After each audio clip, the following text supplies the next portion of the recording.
Hi again everyone. First of all, thanks for all your kind messages about the channel so far. Everyone seems to be learning a bit. I hope that's the case. That's what they're there for. I had a question about float choices, so I'm going to get a video done straight away on it for you. I want to try and get videos done as soon as I get a question or someone wants to learn something about a method. I'll try and get back to you as quick as I can with it. If there's anything else you would like to know, or just leave it in the comments, I'll try and get another video done for you. Again, thanks for all your support so far. If you haven't done so, my wife keeps telling me that I've got to tell you to press the subscribe button, which is down there somewhere. So we'll move into floats. I'll start off at the finest, which is my winter maggot sort of fishing float, which is a Secret. Malmuth Secret. I use Malmuths for all my fishing. I am sponsored by them, but my box was full of them before I was approached. They're the best floats in my opinion. Really strong, and the thing I like about them is the paint finish on them. It's not a glossy finish. There's a very minimum paint on, and they just seem to fall through the water tension really well. So that's my choice of them. So I've always used them since I got back into fishing a few years ago. Great floats. So getting back to the floats, this is a Secret. I carry these in anything from a 4.8 to a 4.14, which is the biggest size they do. These are a solid bristle, so really sensitive. They are a little bit light for their shotting sizes, so a 4.14 is somewhere between a 4.12 and a 4.14 with these. They are my go-to float for, like I say, any maggot fishing or just silverfish fishing, F1 fishing, anything like that in the winter in ideal conditions, because they are really slim, but they are brilliant when bites are at a premium because you see every little touch. I use just a bulk and a couple of tiny little droppers with these, number 11s or 12s. I do carry some 4B8s of these with just a couple of number 12s down the line. Use those for fishing shallow in the winter. Sometimes you catch like 3 foot deep where you've been feeding maggots all day, F1s and roach. They're perfect for it, but the conditions have got to allow, because you can't really lay much line on the bottom, and they are really sensitive. They tow under. As I did say, the bristles are really fine on these. All I do is one I've prepared earlier, Blue Peter style, is some Sensus float paint. Give it a good licking of that. It doesn't look the prettiest, but it's still just as sensitive, and it's a lot easier to see, so I definitely recommend just giving them a quick lick of paint. Moving on up is the Dusty Carbon. It's the same sort of pattern. These do take a bit more weight for their size, back to normal sort of sizing, and they're just a 1.5mm hollow bristle, so they're not quite as sensitive, but that can play in your favour with some different things. I used the 410 like I've got here for fishing over on snake lakes in the winter on the 3 foot line that's so popular, just because you can see them a bit better in the bad light. In the winter, light is terrible, as we all know at times, especially when you're fishing over against reeds and stuff like that. So that's my go-to with that. On that line in 3 foot, I'd use a bulk and 1 dropper. Moving up to 4.12s, 4.14s, and I do go some 4.16s for deep water as well. It's a bulk and 2 droppers. They are my go-to maggot float.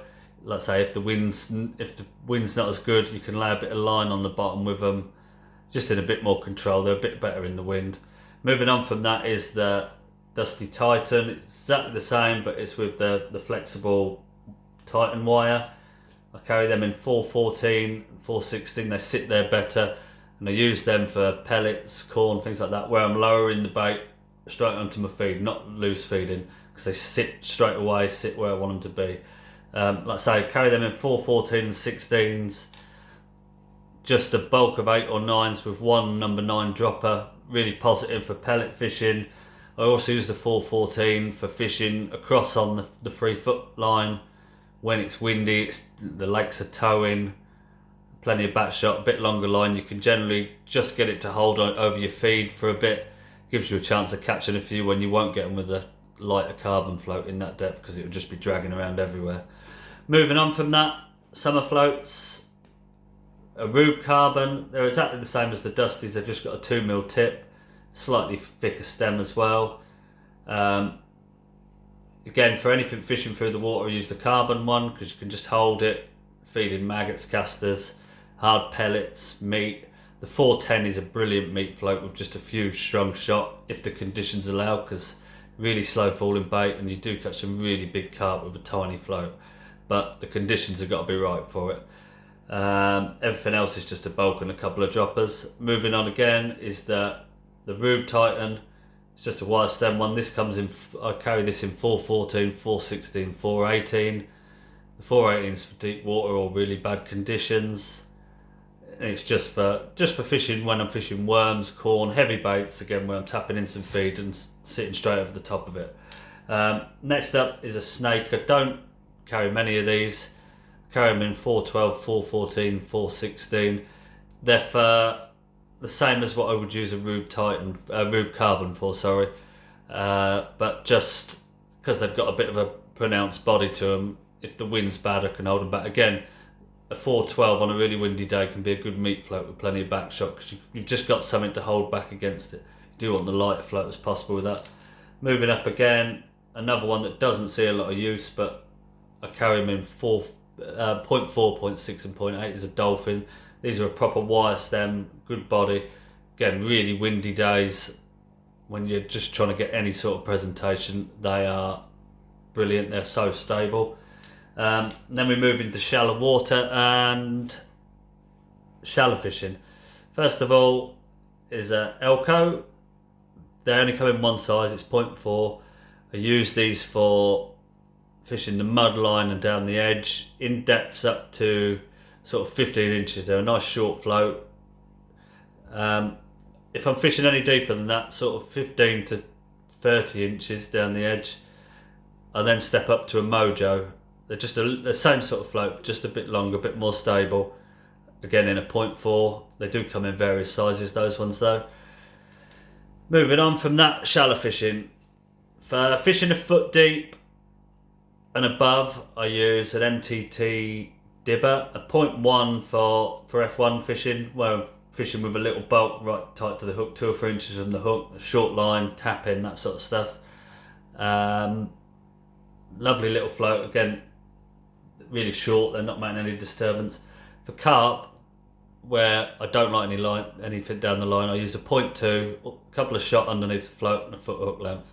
Slow fall of the bait with a much longer line. That's why I have the slightly bigger float, because you're flicking it around your feed.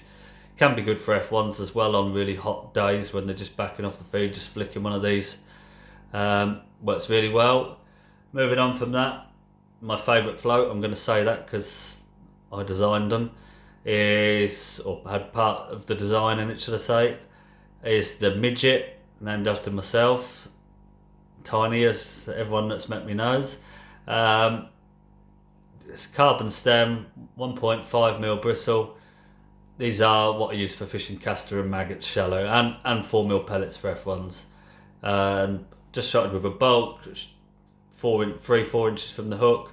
Can pay to spread it out even when you're really shallow. There's times when the fish just won't take it with a bulk when you're slapping it about. You spread the 4 number 11s that they take out, and you start getting bites. It's really weird because it shouldn't matter in that sort of depth, but it sometimes does.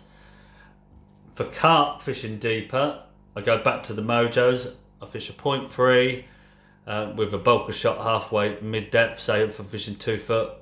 For slapping a bit longer line again, great for fishing that depth. And then I have a point, if I'm fishing deep shallow, like 2 Islands Lake at Floatfish Farm near me is 15 foot deep. That's my regular one where I do it. Hayfield, they do it. Yeah, just one of them with some strong shot. Anything from 3 to sort of 6 or 7 foot deep can work really well. It does not just on colder days, on hot days. The fish sometimes tend to sit deeper in the water because they don't want to be in the boiling heat. If they are, they're dobbers then. So again, that's what I'd use that for. And then the last couple of floats, a couple of specialist ones. The pace float, don't use a lot, but I do carry some on some proper gear. There are times when paste is unbeatable, as we all know. And the other float, this is one I do use a little bit. This is a Rube cane. It's a proper wire stem, sorry. a 2.2mm cane tip, and I use these in 414, 416, 418 for deep edges, like a decoy. You've sometimes got 4 foot down the edge, but they still like you to fill it in, so fill it in there, and you can leave a lot of bristle. The cane, you can read what's going on, still determine liners and stuff. And again at decoy, on say oak and yew, the strip lakes in the summer, chop worms really good. We put big pots of worm in, cast her out long, sit there with 2 worms on. Anything for fishing a big bait, this is a great float. You can read what's going on really well.